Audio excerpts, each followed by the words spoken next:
Am I the asshole for refusing to have kids even though my boyfriend wants them? I never wanted kids, and I made that clear from the beginning. It wasn't a phase or something I'd grow out of. It was a firm decision. My boyfriend, on the other hand, always envisioned a future with a child. For a while, we avoided the topic, enjoying what we had, pretending that love alone would be enough to bridge the gap between us. At first, it was subtle, him making offhand comments about when we have kids or pointing out how cute a toddler was at a restaurant. I'd shake my head and remind him, that's not happening. He'd laugh it off and say, we'll see. Maybe he thought I'd change my mind. Maybe he thought he could change it for me. Then his family got involved. His mom asked, so, when are you giving me grandbabies? His sister nudged me, saying, you'd make such a great mom. Each time, I politely responded, I'm not having kids, but they waved it away like I just hadn't thought it through. His mom even called me selfish, as if my entire purpose in life was to become a mother. But here's the truth.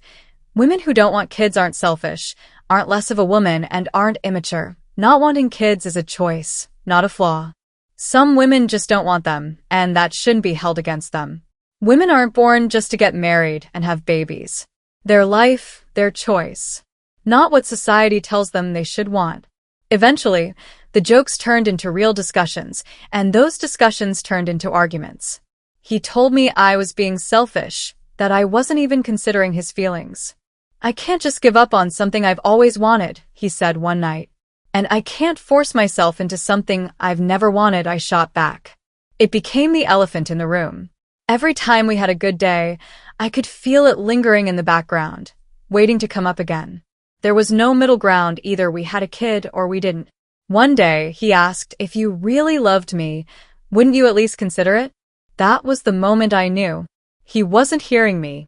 He wasn't accepting that this was a fundamental difference that love alone couldn't fix. I wasn't going to change. Neither was he, so I made my decision.